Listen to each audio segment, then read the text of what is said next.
j'arrête. Non, mais tu sais le Non, faire ou pas? je m'en vais. Regarde, tac, tac, tac, tac. C'est quoi ça? Ah, tu le fais ça aussi? C'est cette monf? Bah, bien sûr. Regarde, en plus je suis T'es rouge. beau, hein. Rouge. Là, Bah waouh, rouge. waouh, Il waouh. était rouge pendant toute la semaine à Rotterdam. Comme ça, les bisets là. Pourquoi d'ailleurs il fait ça là? Je sais pas. Je sais plus pourquoi il fait cette célébration. Tu crois que ça a du sens? Oui, ah oui, oui, Ouais, oui, c'est oui. vrai. Je crois que je sais plus quoi. C'est un salut par rapport à. Oh, non, non, je vais dire des bêtises. Salut. Ça va? Salut Benoît, Ça et va, toi? oui, Ouais, oui, bah, oui. il y a des belles semaines comme Oui, ça, oui. on les savoure. Oui, On on en est bien, profite. on est Bah bien, ouais, on on est est pas bien, mal. on est bien, on est bien. En plus, on a plein de trucs. Alors encore une fois, on va essayer de faire une demi-heure. On va essayer, on va essayer. Hein. De toute façon, vous adorez quand ça fait plus. Alors, non, mais parce que là, on a des espèces d'obligations. Bon, hein, on est entre nous, on papote, on est bien. Alors là, on vous rappelle que bien évidemment, vous pouvez nous suivre sur la page Facebook d'Eurosport, sur eurosport.fr. Voilà, bien sûr, Mauve Tennis, j'ai plus besoin de vous le dire. On vous rappelle que on va parler là aujourd'hui de deux thèmes assez précis avec un débat. En plus, vous allez voir ça. Alors, mon Arnaud, rapproche-toi, s'il te plaît. Donc, bah oui, il gagne. Il fait demi la semaine dernière. Il gagne là à Rotterdam. À un moment, on se dit bon ben quoi? Ça y est? On C'est va en l'année. parler, ouais. On Ça y on est, va on en va parler, voir, on va bien voir. sûr. Et puis vous y allez avec nous. Derrière,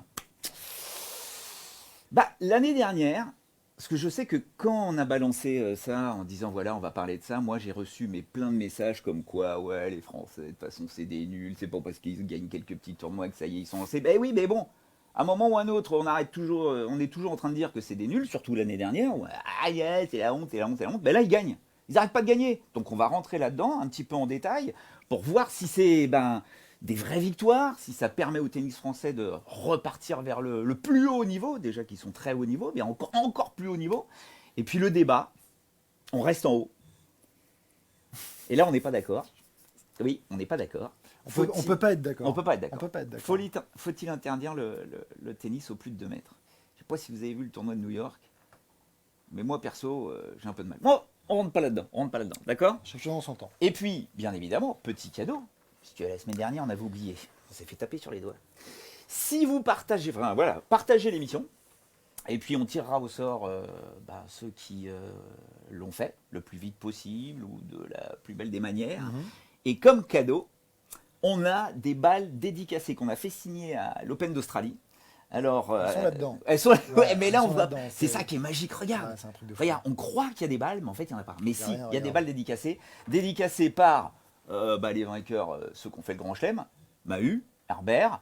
On a Caro Garcia, qui a un petit peu de mal en ce moment là d'ailleurs, je crois, du côté de Dubaï. On a Lucas Pouille, pas mal. Et puis voilà, Simone, il y a aussi Simona Alep. T'as donné 5 noms et c'est une boîte de 4 balles. Oui, mais parce qu'il y a une petite balle qui est là-bas cachée. Ok, Mais d'accord. sinon, on a 5 balles. Donc allez-y, n'hésitez pas. Bon, Je repose. ok, t'es prêt? Allez, let's go. On y va? On y va. C'est parti. C'est parti. C'est parti. Premier thème de ce live Facebook Deep Impact, j'adore ce titre. Peut-on enfin croire en Gaël, mon fils? Allez, c'est parti. Ah ouais. C'est moi qui commence. Bah oui. C'est moi qui démarre. Alors ça y est, Gaël, mon fils. Pour l'instant, il est là, il est Ouais. présent. C'est l'année de Gaël, mon fils.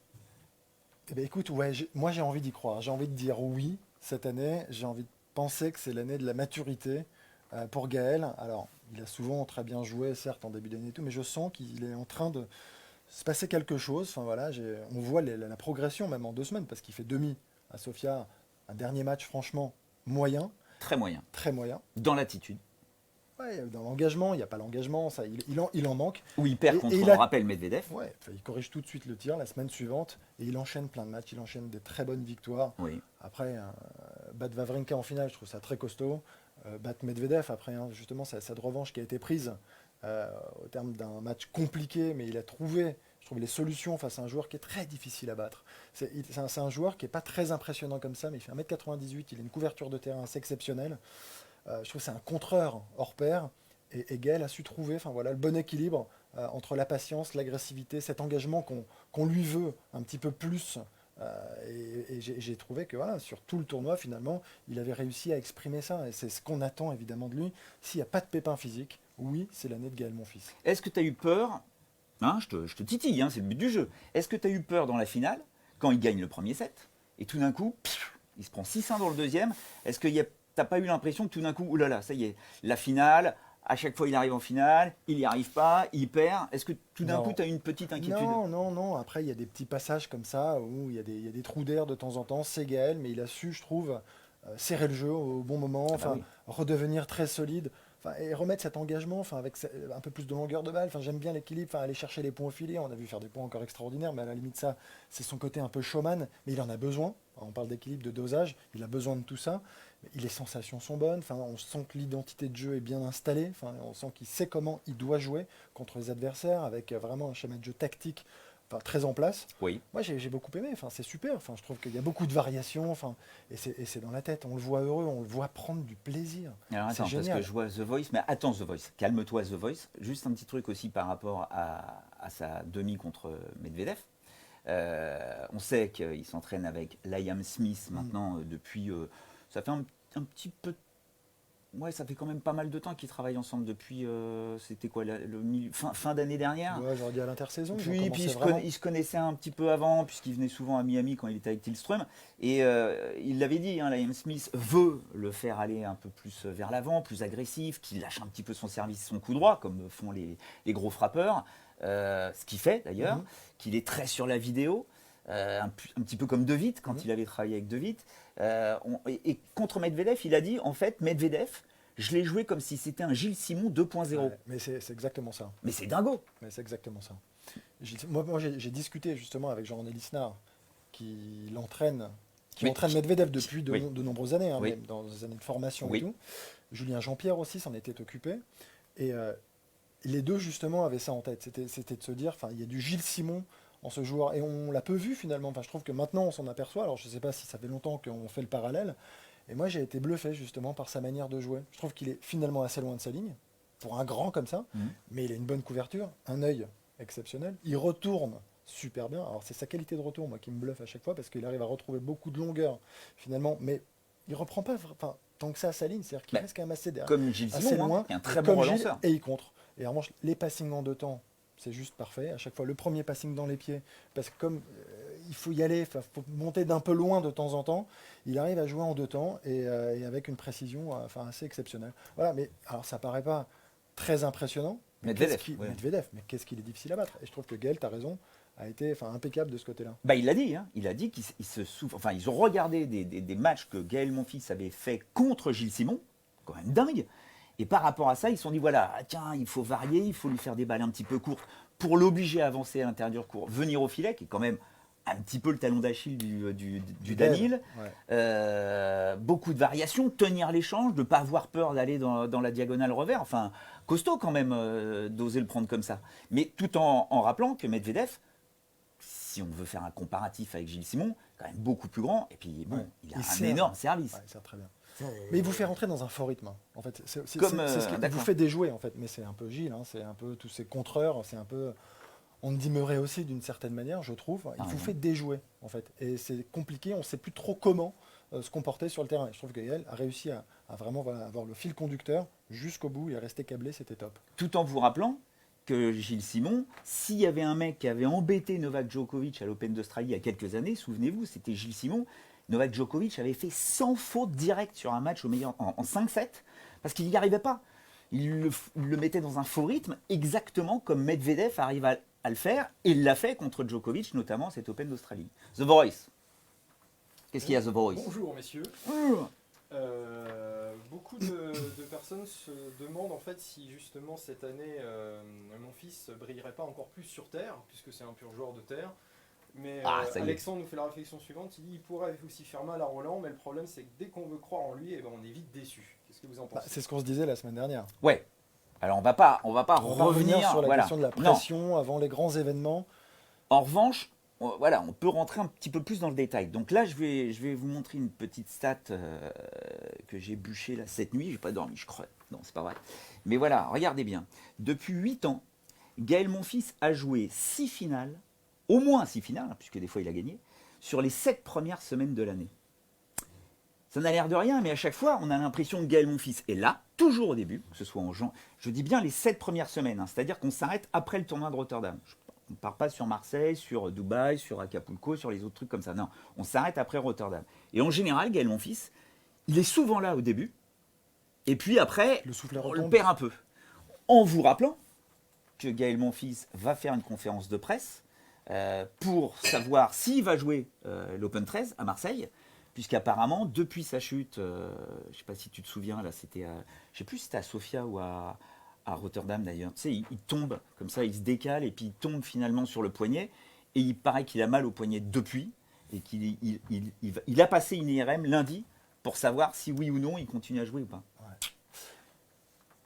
Après, toi, on verra, mais après, s'il doit lever le pied sur un tournoi, c'est pas très grave dans l'absolu. Non, mais est-ce que c'est pas un joueur, dis-moi, est-ce que c'est pas un joueur de début de saison qui va à fond? Puisque si on fait le comparatif sur les 7 dernières semaines de l'année, non, mais j'entends ce que tu dis, mais il a fait une fois une finale à Anvers l'an dernier. On va rester optimiste, on va rester positif. Moi, j'ai envie d'y croire, j'ai envie de penser que je parlais de maturité, d'expérience. Le temps passe, il prend conscience aussi de beaucoup de choses. S'il a un petit pépin qui doit se retirer pour bien revenir, enfin voilà, les semaines suivantes, avec le plein de confiance, la pire des choses, c'est de jouer avec une appréhension, avec des petites douleurs. Enfin, si vraiment vous n'êtes pas bien, on sait à quel point ça peut lui grignoter le cerveau. Il ne faut pas qu'il joue dans ce cas. Qu'ils prennent du recul tout de suite, qu'ils fassent les choses correctement et qu'ils reviennent à 100%. Mais il ne faut pas jouer si vous n'êtes pas à fond.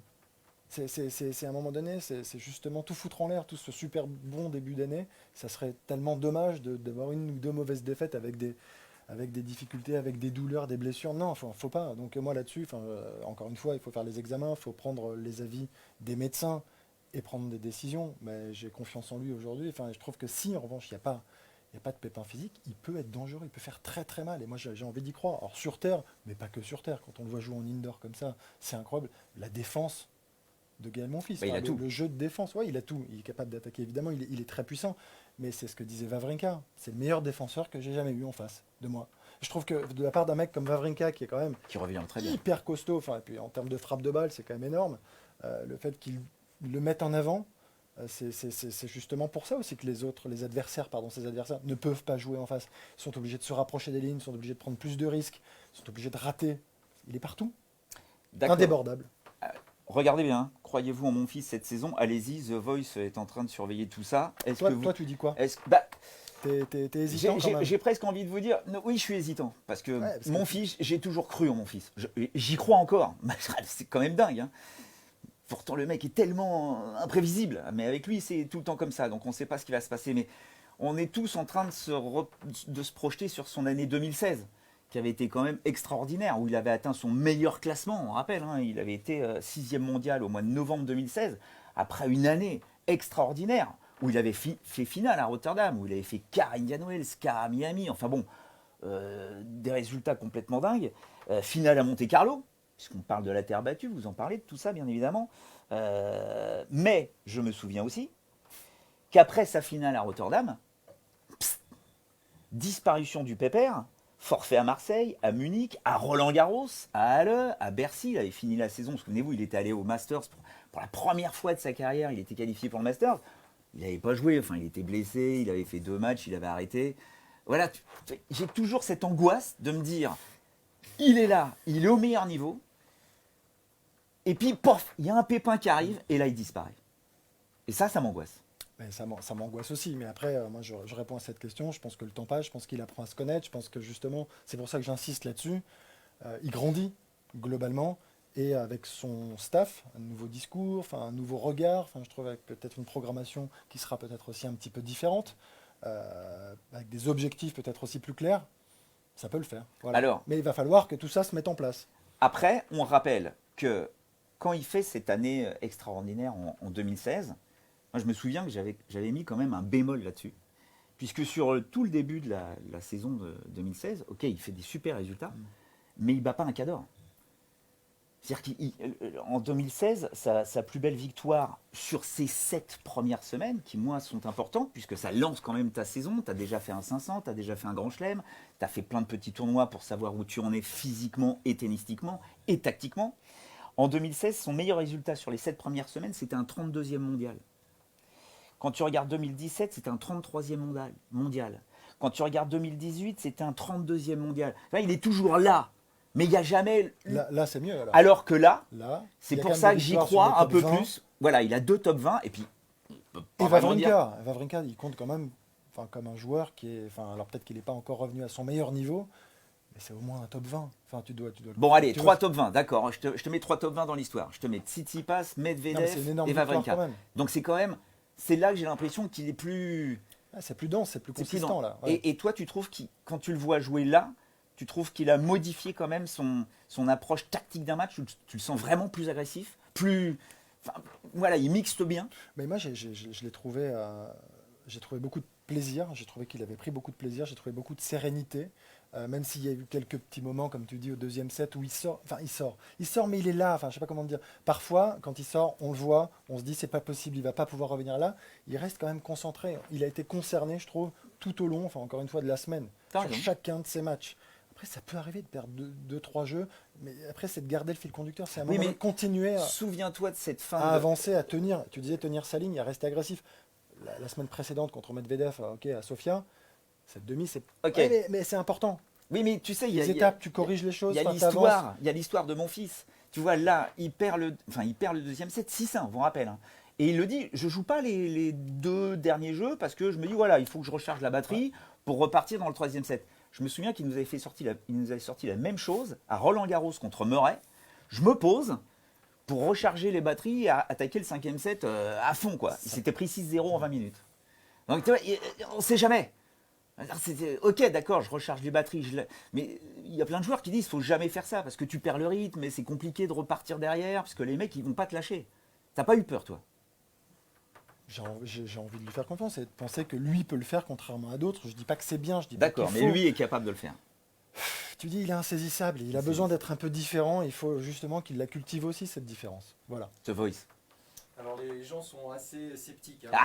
J'en étais sûr. On a l'impression surtout qu'ils pensent que Gaël Monfils est un joueur de coup. C'est-à-dire de faire un bon résultat dans un bon tournoi. Mais la question que Hugo pose aussi est intéressante. Selon vous, est-ce qu'il a encore les jambes, l'envie, le mental pour aller dans le top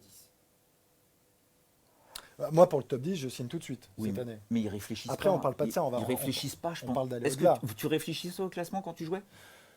Ou tu disais, je joue, je gagne, je vais bien sûr grimper, mais tu te fixais un objectif, genre il faut que je sois top 20 à la fin de l'année? Je pense que ça, c'est propre à chacun.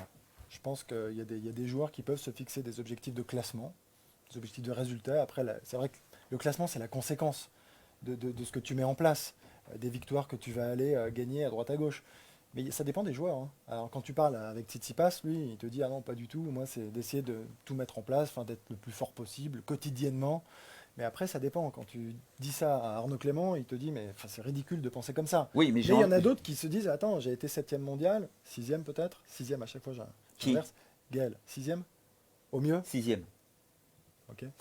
Et ça, je me suis corrigé aussi. Non, mais parce que forcément, il doit. Enfin, je sais pas. Tu dois quand même te dire, j'ai envie au moins de revenir à ce classement.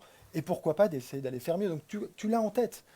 Je dis pas que c'est la finalité. Je dis pas qu'à un moment donné, il pense à ça tous les jours en se disant en fin d'année, il faut que je finisse au moins 6e mondial. C'est pas ça. Mais je crois pas. Il l'a dans un coin de sa tête. En tout cas, parce qu'on pense qu'il peut faire mieux. Ah bah oui. Voilà. Alors, ce qui est déjà pas mal. Enfin, je trouve qu'on a tendance quand même à être un peu dur avec eux. 6e mondial, il a été. Moi, je trouve que quand on le dit, c'est quand même, c'est énorme. Costaud, c'est quand même très fort. Alors, c'est un peu, il y a une déception parce que le potentiel qu'il a nous laisse penser qu'il aurait pu déjà gagner un grand chelem. Voilà, c'est surtout ça. Et puis, s'il y a un joueur français qu'on a toujours imaginé gagner Roland-Garros, c'est lui. Roland. Bah oui, un grand chelem. Moi, je voyais bien quand même Joe aussi. Éventuellement aller chercher un grand chelem. D'accord, mais bon, tu vois, ce côté défense, ce côté physique, ce côté gladiateur, on est vraiment sur de la terre, quoi. On est d'accord, tous les ingrédients. Il a tous les ingrédients pour le faire. Réunir. Et là, je vais vous parler classement. Parce que là, aujourd'hui, à l'heure actuelle, après sa victoire à Rotterdam, il est 23e joueur mondial au classement ATP. Ce qui est très important, attention. Pourquoi c'est important? Parce que quand vous faites partie des 24 premières têtes de série, ça veut dire qu'avant les 8e de finale, vous ne jouerez pas un des 8 meilleurs joueurs du monde. C'est très important, c'est-à-dire que vous pouvez passer votre première semaine, on ne va pas dire tranquillou, parce que ça n'existe pas, mais au moins vous n'allez pas jouer les big cadors tout de suite. Si vous les jouez, si vous êtes au moins parmi les 24 premières têtes de série, vous ne les jouerez qu'à partir de la 2e semaine. Et ça, s'il y a un objectif de classement, pour moi, à mon avis, Pour mon fils, c'est ça. Parce qu'encore une fois, on va parler de Roland Garros. Parce que c'est Gaël mon fils. Et que pourquoi pas? S'il range bien ses tiroirs là-dedans, qu'il a un plan tactique, qu'il visualise bien, qu'il ne se blesse pas, qu'il continue à bien jouer. Je vous rappelle que ce gars-là a fait demi à Roland Garros, ça fait plusieurs fois d'écart. Mais après, il a souvent pêché avec des matchs très très longs. Ouais. Et là, tu le dis, cette volonté affichée qu'il a d'être beaucoup plus agressif pourrait peut-être lui permettre de ne pas passer trop de temps sur le court avant. Et alors là, ce serait tout bonus. Oui? Ah, mais moi, j'en suis convaincu. Cette façon d'avancer, d'essayer d'écourtir un petit peu, oui. Après, il va falloir tenir. On est un peu loin quand même de l'objectif de Roland. Il va falloir attendre de voir quand même les prochaines semaines. Le poignet, l'inquiétude du poignet et la reprise derrière. Et les premiers tournois sur Terre vont nous donner aussi des indications. Doucement. On ne va pas brûler les étapes. C'est top, c'est très positif. Mais Roland est encore très loin. Doit-on croire en Gaël Monfils cette saison? Oui. Moi, voilà. Chaque année, je le dis et je le redis. Et puis comme ça, si un jour ça marche, j'aurais gagné, quoi. Non, mais attendez. Allez, je te suis. Encore une fois, j'y crois. J'y crois. On va voir ça. Bon, allez, on y va. Deuxième thème. Ah ouais, alors là, je sais que vous allez réagir. Mais allez-y. Allez-y. Si vous voulez casser du bois sur les joueurs français, allez-y. Pourquoi pas? Mais il va falloir être précis.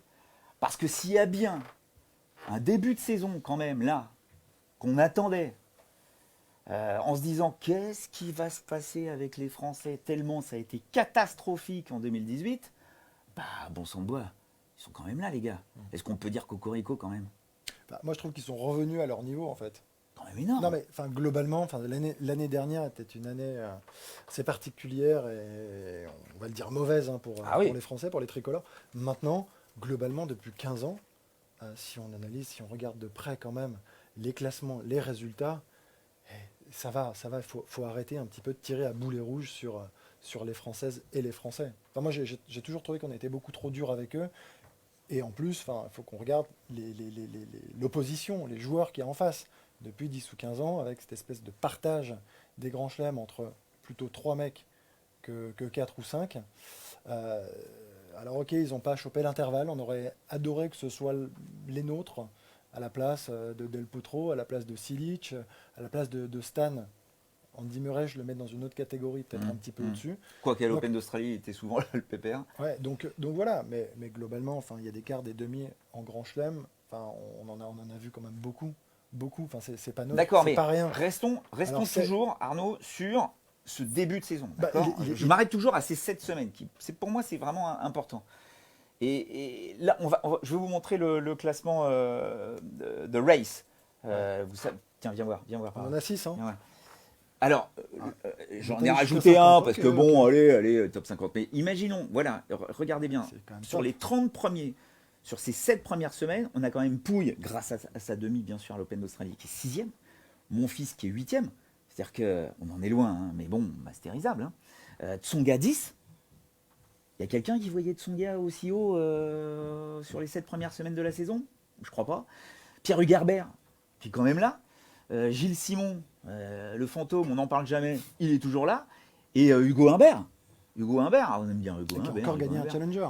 Parce que, voilà, pourquoi le tennis est en fait? Parce qu'on a, je l'ai noté parce que moi je trouvais ça dingue, on a 2 trophées depuis le début de la saison. 2 trophées, une finale, sur le circuit ATP, je parle. On a 6 demi-finales, dont l'Open d'Australie. On a 2 quarts de finale, et on n'oublie pas les 3 titres challenger de Barrère,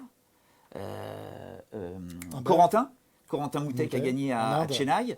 et Hugo Humbert qui vient de gagner à Cherbourg. Donc voilà, j'ai presque envie de dire que dans tous les tableaux, dans toutes les semaines, il se passe un truc avec les joueurs français. Après, est-ce qu'on ne peut pas ergoter en disant, oui d'accord, mais à part l'Open d'Australie, où tout le monde est là, sur les autres tournois, on ne peut pas dire qu'il y ait le top 10 qui soit super présent. Donc est-ce qu'on ne se trompe pas en se disant « Youpi, ça y est, les Français sont de retour », alors que jusqu'à présent, on n'a pas eu des confrontations directes avec le gratin du gratin. Hors Open d'Australie. Non, mais on peut voir les choses de cette manière, mais je trouve ça tellement réducteur. On peut la poser, cette question. Je te la pose. Mais dans l'absolu, c'est nul. Quand tu t'engages dans un tournoi, c'est pas de leur faute s'il n'y a pas de top 10. En revanche, s'ils perdent les demi avant la finale ou avant de gagner, là, on les flingue de nouveau. Là, on les fracasse. Parce qu'ils sont nuls. Et là, il gagne et on dit que c'est pas bien. Enfin, Ouais. non, à un moment, on peut pas dire tout le temps que c'est pas bien. Quand ça gagne et c'est super. C'est de la confiance, c'est des étapes qu'ils sont en train de franchir. Et c'est ce qui leur permettra forcément, à un moment donné, d'aller peut-être rivaliser avec le niveau supérieur. Mais ce passage, il est obligatoire.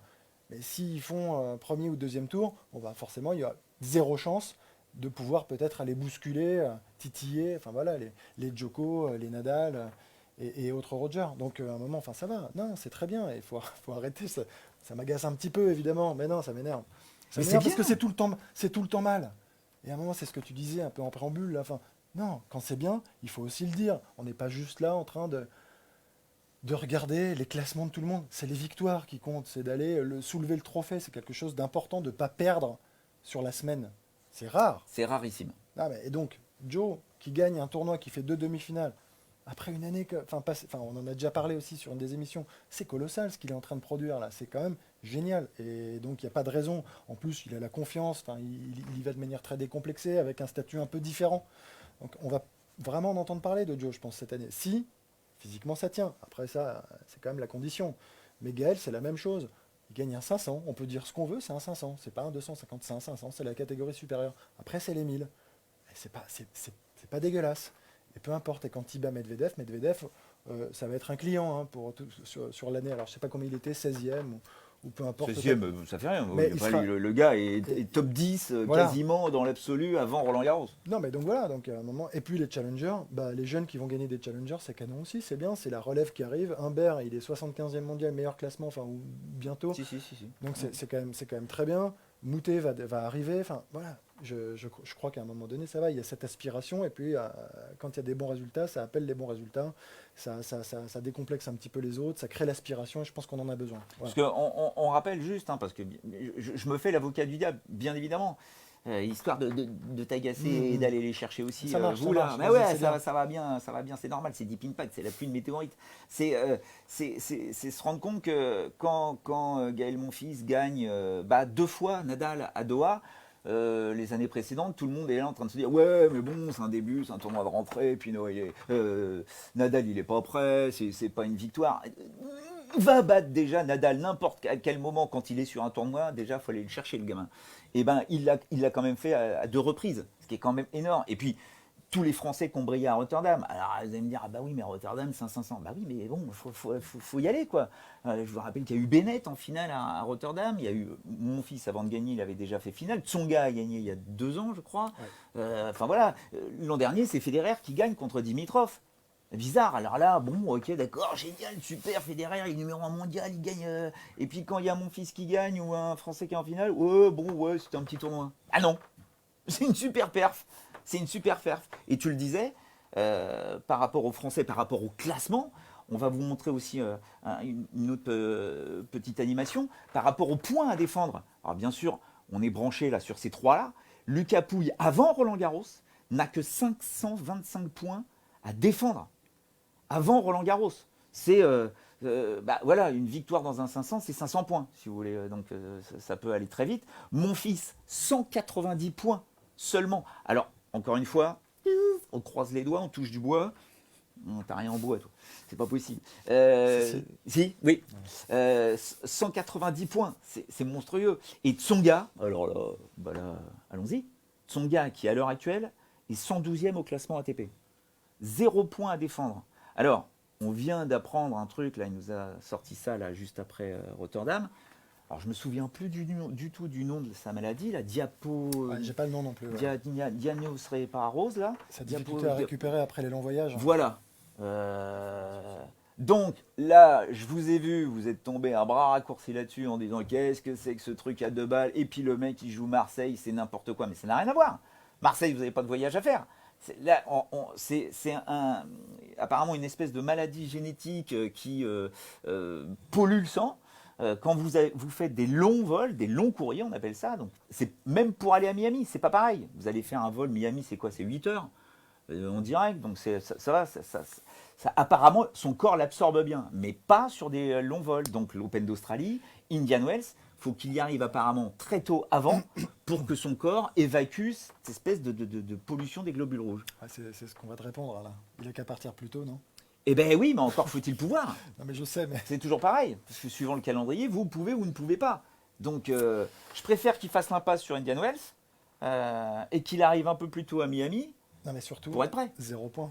0 point à défendre. Et 190 pour Gaël, c'est que dalle. C'est que dalle. Au classement où il est, c'est que rien dalle, du que tout. dalle, Donc, que dalle. Un quart de finale en Masters 1000, c'est 180 points. T'imagines? mais donc, on a bien raison d'être aujourd'hui confiant et ambitieux.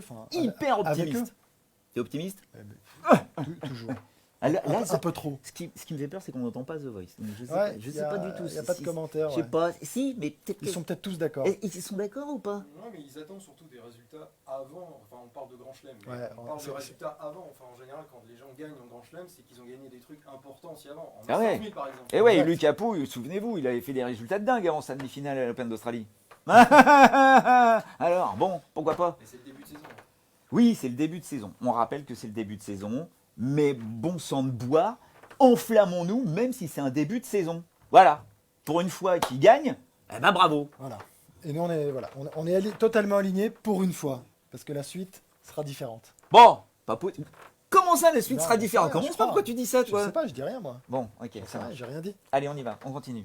Avec le troisième thème. N'oubliez pas, si vous partagez l'émission, là, si vous faites ça bien et tout, The Voice va choisir au hasard pour gagner des petites balles dédicacées qu'on vous a ramenées de l'Open d'Australie.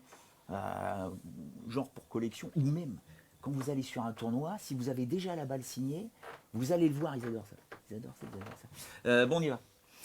Faut-il interdire le tennis au plus de 2 mètres? Vas-y. Allez, Non, vas-y. non, mais en tant que personne de petite taille, Voilà. hein, faut le dire quand même. Quand je joue contre des mecs qui font plus. Alors, 2 mètres, ça arrive rarement. Dans ma catégorie de tennis, ils sont plus aux alentours d'1m90. Mais déjà 1m90, pour moi, c'est dingue. Alors, faut-il interdire le tennis au plus de 2 mètres? Je ne sais pas si vous avez vu Riley Opel qui a remporté le tournoi de New York dimanche dernier. Moi, ça m'a gavé, quoi. Ça m'a gavé. Parce que je trouve qu'il y a un truc qui ne va pas. Ils ont une arme monumentale en plus que les autres n'ont pas. 2m11, Opelka. Comme Karlovic. C'est-à-dire que le bras de levier et les capacités d'angle qu'ils ont sur un carré de service, ça modifie complètement le jeu en lui-même. C'est pour ça que faut-il interdire? C'est un peu violent, mais Non, ça va. est-ce Non, qu'on pas peut du tout. pas? Non, mais est-ce qu'on peut pas? Voilà, tu fais 2m11, et ben tu vois ta ligne de fond de cours, elle est là, bah, Tu toi, recules. tu recules d'1 mètre. Et tu vas te retrouver avec les mêmes angles qu'un mec qui fait 1m85. Ouais, tu dis pas on retire une balle de service. Ou tu retires une balle de service. Mais, Mais que pour ceux qui font plus de 2 mètres. Et donc, 2m10. un Kevin Anderson, pareil, tu le mets, il fait 2m03. Non, mais sans rien. Tu n'ouvres pas. C'est différent. Bah ouais. Ah, donc c'est Mais non, à mais- la tête du client en Mais plus. non, c'est pas la Non, mais tête c'est du pas client. possible. Non, parce que regarde. Je savais que cette question, tu vois, elle serait compliquée. Parce qu'il joue au tennis. Bah, parce qu'il y a du jeu derrière et qu'il n'y a pas juste un service, Kevin Anderson. Et c'est vrai que c'est plutôt voilà, Karlovic, c'est un peu dur à regarder. C'est-à-dire qu'à un moment donné, c'est vrai que ça fait que servir. Si en face, tu retournes, je dis pas que c'est pas une purge à jouer et à regarder parfois. Mais à un moment donné, il faut aussi pouvoir permettre à tout le monde de pouvoir s'exprimer. Enfin, la règle, elle doit être la même pour tous, quelle que soit la taille. Mais on l'a déjà modifié, la règle. Regarde, non, mais ce que je veux dire, c'est que. C'est un peu embêtant d'en parler. Mais pour Olivier Rocus, donc dans ce cas, tu lui permets d'avancer dans le Bah, terrain il fait ma taille, Olivier Rocus. Non. Ah si. Olivier, il fait quoi, un 67? Ouais. Ouais, c'est ça. Bon, bah, je fais 3 cm de plus. Ah, je ça pensais va. qu'il était beaucoup plus grand que toi. Mais donc tu fais quoi, tu le laisses avancer dans le terrain? Enfin, tu le mets 1 mètre devant si tu penses que c'est à un moment donné, si tu veux le bras de levier, l'angle. Bah, c'est injouable. Non, mais en plus, le temps de réaction, enfin, tu peux pas jouer, c'est impossible. Ça va. C'est quand même des services en moyenne à 220. Donc les grands et les petits. Mais non, mais souviens-toi. Non, mais je vous rappelle que, on va dire que jusqu'au, fin des années 90, fin des années 80, Ouais. on avait des joueurs en moyenne d'1m85. Fin des années 90, pardon. Fin des années 90. Tu fais le top 100. La taille, voilà, Top la 100. taille moyenne de circuit ATP, c'était 1m85. Tout le monde était à peu près à ce niveau-là. Tout d'un coup, il y a eu 2 bulldozers qui sont arrivés, souvenez-vous, Marc-Philippe Poussis et Goran Ivanisevic, notamment sur gazon, qui tout d'un coup, les mecs te balançaient des pruneaux dans tous les sens, c'était injouable. Et ben on a changé, Wimbledon a changé carrément le tournoi en lui-même pour que ça n'existe plus, quoi, des mecs qui ne fassent que servir et que gagner. C'est quand même fou de se dire qu'ils ont ralenti le gazon, ils ont changé l'herbe en elle-même pour que ce soit plus lent, ils l'ont mise un peu plus haute pour que ça ralentisse le jeu. Donc faire en sorte qu'on ait un peu partout des surfaces ralenties pour que les mecs n'arrivent plus à gagner seulement avec leur service. On l'a fait. Ouais, Donc si jamais t'as que des mecs maintenant, si on arrive à une hauteur de moyenne, tu les vois les mecs qui débarquent là, les Taylor Fritz et tout ça, ils sont tous à 2 mètres. Imaginons qu'on arrive à une taille moyenne de 2 mètres sur le circuit ATP. On n'a plus de jeu. On n'y arrivera pas parce que physiquement, il faut quand même pouvoir bouger derrière. Il y a quand même des qualités de relanceurs qui sont quand même assez incroyables. Enfin, je pense que tu ne peux pas le résumer justement à un service. Alors après, ce qui est un petit peu embêtant, c'est que les surfaces qui sont ralenties, les conditions même globalement qui sont ralenties, partout. Mais ça les avantage aussi. Parce que en termes de sensations, ce ne sont pas des joueurs qui ont de grandes sensations, donc si les balles sont un peu vives, ça peut quand même vite partir dans tous les sens. Là, j'ai le sentiment qu'avec le nouveau matériel, les nouveaux cordages et des balles un peu plus grosses, tu frappes dedans, la balle reste. Enfin, évidemment, je caricature. Et donc, ça leur permet de jouer peut-être un peu mieux du fond finalement. Et en service, ils gagnent plus à bien jouer du fond par rapport à ce qu'ils perdent en service. Je trouve que finalement, je me demande s'ils ne sont pas gagnants dans tout ça. Qu'est-ce qu'ils disent, Ça réagit ou pas?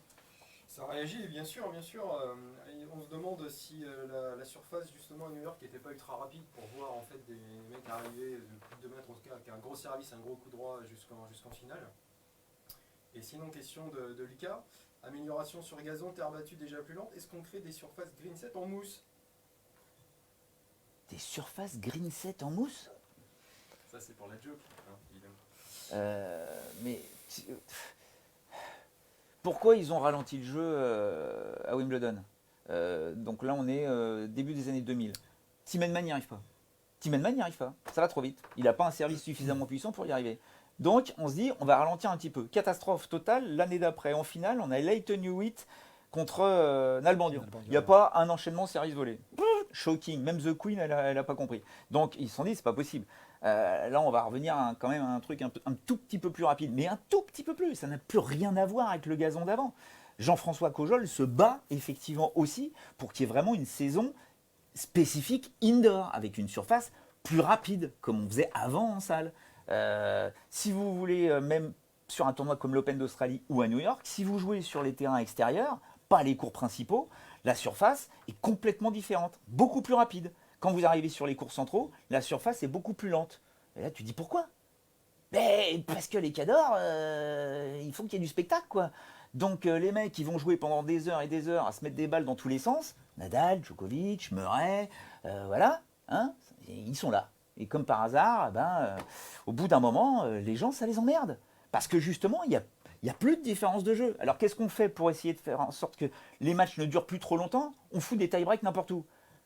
Moi, je comprends pas. À un moment ou un autre, si on veut vraiment faire en sorte que le tennis soit sympa, mais remettez des surfaces vraiment spécifiques suivant les périodes de la saison. Et puis, il y aura peut-être des mecs qui seront super forts en indoor, des mecs super forts sur gazon, des mecs super forts sur terre battue, mais on n'aura plus toujours les mêmes résultats. Comme c'était le cas dans les années 90. Oui. Depuis les années, vraiment début des années 2000, on a vraiment homogénéisé un peu les surfaces, le jeu. Oui. Et c'est vrai que ça profite toujours à quelques joueurs qu'on retrouve tout le temps. Mais est-ce que finalement on n'a pas aussi besoin de s'identifier à quelques joueurs? Est-ce que c'est pas fait exprès? C'est peut-être des stratégies aussi, j'en sais rien, qui sont développées, je sais pas, par l'ATP. D'accord. Non mais j'en sais rien. Non mais mettons le commercial avant le sportif. Ah et moi je suis pas pour. Ah ben j'espère bien, je le sais bien. Je dis pas que je suis pour. Tu me titilles là. Tu t'inverses. Je te cherche un. Tu me cherches là, tu me titilles. Je te cherche un peu. Non mais c'est compliqué. C'est vrai que c'est compliqué. Alors après, moi je sais que les rares fois où j'ai joué des mecs de plus de 2 mètres, mais c'est pour moi, hein, c'est injouable. Ouais, mais t'as jamais perdu. Non, c'est pas ça. Ah bah si, j'ai tout le temps perdu. Ah si, j'ai tout le temps perdu. Je te le dis tout de suite. Hein. Je peux pas. Ils trouvent des angles. Je ne sais plus du tout me positionner par rapport à ma position de relance. Enfin, tu vois, c'est hyper compliqué. Et quand je vois la victoire d'Opelka, et le mec, attention à son classement, hein, maintenant c'est du très lourd Opelka. Hein. Puisqu'il est rentré dans les 60 premiers mondiaux. Donc, on vous rappelle, c'est 88% de points gagnés sur sa première balle sur la semaine à New York. 88% de points gagnés sur la première balle. Je ne sais même plus combien il a fait d'ace. 156 aces en 5 matchs. C'est vrai que c'est plus de 30 aces par match. Qu'est-ce qu'il veut faire? Après, il y en a plus, oui, il y en a de plus en plus, des grands. Et ben ouais. On est là, on parle de 2 mètres et plus, mais un 98 à juste en dessous à la frontière. Il y en a aussi pas oui. mal. Hein. Mais regarde, Et tous tu les vois, Del Potro. Raonic. Ouais, non. Non, il est plus petit. Il fait plus grand. C'est comme Ivanisevic, il faisait plus grand alors qu'il faisait que 1m93, je crois. Ouais. Oui, mais c'était là, on commençait à être sur des joueurs plus grands. Et on commence à en avoir encore plus grands. Moi, je pense que dans les 5 années à venir, on va se retrouver avec des mecs rapides, véloces, qui bougent bien et qui font bien que des joueurs plus de 100 kilos 90, et plus de 2 mètres. Et alors là, mon gars, tu changes ton tennis. Obligatoire. Ouais. On n'y est pas. On verra ça. On n'y est pas. Bon, toujours est-il que pour l'instant, c'est Gaël, mon fils. Je sais pas comment il fait exactement. Là. Il faut que je lui demande. Attention là, oula. Ça a craqué. Ça va. Heureusement, je suis droitier. Fais doucement. J'ai mon musée Grévin, je vais avoir ma place. On a tout fait. On a fait le tour. Donc semaine prochaine, bien évidemment, Deep Impact 13h. Vous savez où c'est maintenant, plus besoin de vous le dire. Hein, eurosport.fr, la page Facebook en live. Des cadeaux, bien évidemment. Les balles dédicacées pour ceux qui ont partagé. Alors on va voir un peu qui c'est qui a gagné. Et puis j'espère que tu vas passer une bonne semaine. Ouais, moi je serai pas là. Allez les Bleus. À bientôt. Allez les Bleus.